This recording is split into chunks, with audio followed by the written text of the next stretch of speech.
Hello नमस्ते दोस्तों।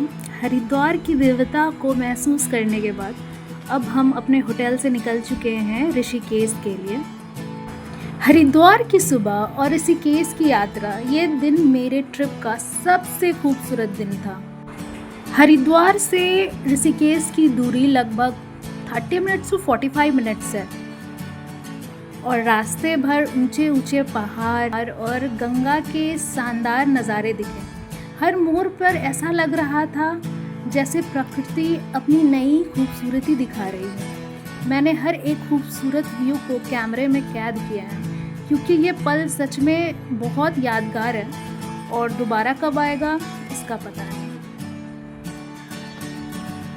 हमारा पहला डेस्टिनेशन होने वाला था नीलकंठ महादेव और उसके लिए यहाँ पे गाड़ी रुकी थी हमारी और यहाँ में हम लोग ने चाय पिया और इस व्यू को एंजॉय किया।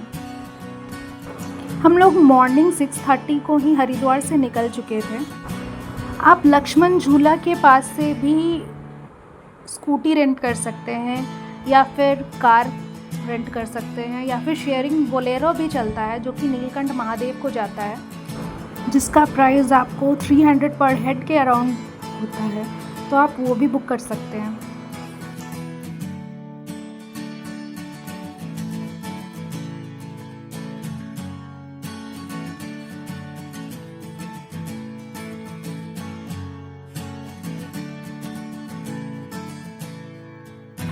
पहाड़ों के बीच बना ये मंदिर भगवान शिव के प्रमुख धामों में से एक माना जाता है। मान्यता है कि समुद्र मंथन के समय विष पान करने के बाद भगवान शिव ने यहाँ 16,000 साल तपस्या की थी। तपस्या करने के बाद वो स्वर्ग को लौट गए। नीला होने के कारण उन्हें नीलकंठ कहा गया। यहाँ स्वयंभू शिवलिंग के दर्शन करना हमारे लिए बेहद ही खास रहा और यहाँ एक आध्यात्मिक अनुभव हो रहा था हमें। हम दर्शन करने के बाद ऋषिकेश शहर की ओर लौट आए और त्र्यंबकेश्वर मंदिर पहुँचे जो लक्ष्मण झूले के पास है। ये 14 मंजिलों की एक मंदिर है जिसमें अनेकों भगवान की मूर्ति लगी हुई है। त्र्यंबकेश्वर मंदिर के ऊपर से हमें व्यू कुछ ऐसा दिख रहा था, लक्ष्मण झूला और गंगा नदी का।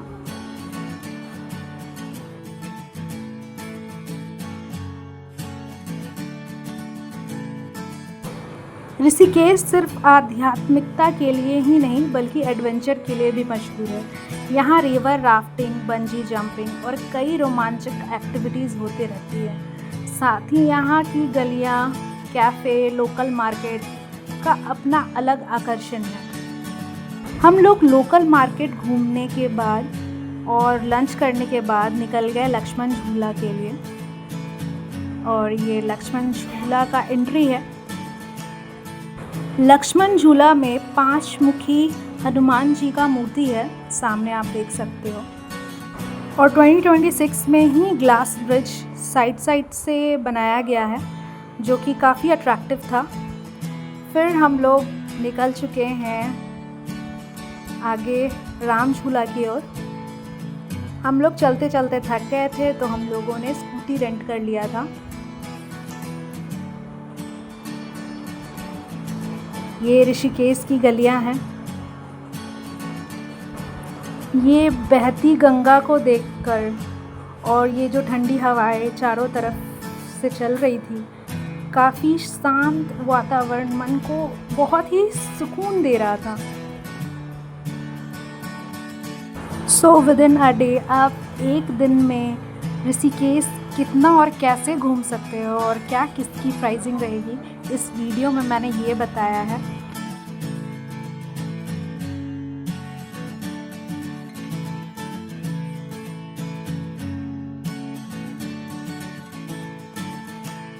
आसपास और लोकल मार्केट घूमने के बाद हम पहुंचते हैं राम झूला। राम झूला घूमने के बाद हमने यहीं से स्कूटी रेंट किया और हम निकल पड़े नीर वाटरफॉल की ओर। रास्ते में पहाड़ की ठंडी हवा और शानदार नज़ारे सफ़र को और भी यादगार बना रहे थे। नीर वाटरफॉल की प्राकृतिक सुंदरता देखने के लिए मैं बहुत ही ज़्यादा एक्साइटेड थी। रास्ता काफ़ी ज़्यादा एडवेंचरस इसलिए भी बन गया था क्योंकि आप देख रहे हैं कि रास्ते में काफ़ी ज़्यादा गड्ढे भी थे, बट स्टिल जो ड्राइवर हमने रेंट किया था वो काफ़ी एक्सपीरियंस थे वहाँ पे। तो ये हम लोग पहुँच गए हैं नीर वाटरफॉल और इधर से ये जाने का रास्ता है।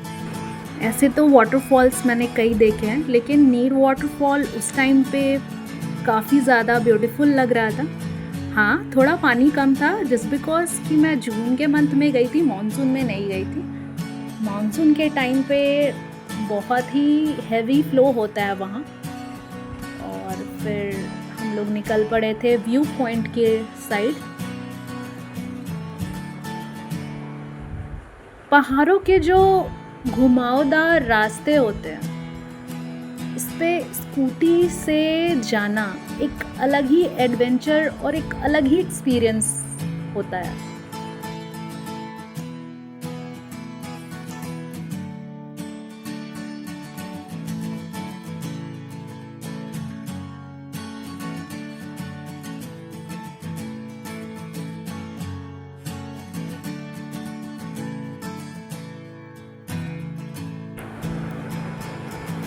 व्यू पॉइंट से पूरी घाटी का नज़ारा दिख रहा था, जो कि काफ़ी शानदार था।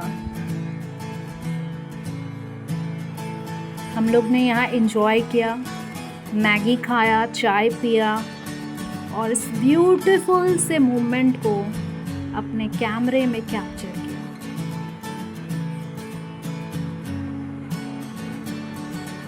नीचे रिवर राफ्टिंग हो रही थी, वो दूर एक शहर दिख रहा था और मैं सबसे टॉप पे थी। ये एक टॉप व्यू है और ज़्यादा यहाँ भीड़ नहीं होती है। फिर अब हम निकल पड़े हैं सीक्रेट वाटरफॉल की ओर।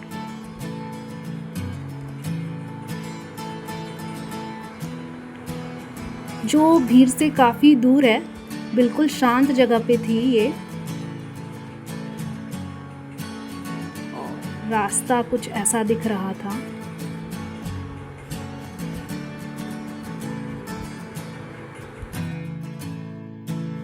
सीक्रेट वाटरफॉल का पानी जो था काफ़ी ज़्यादा साफ और काफ़ी ज़्यादा नेचुरल इन्वायरमेंट था यहाँ पे, जो कि दिल को छू जा रहा था। बहुत ही ब्यूटीफुल सा केव था एक।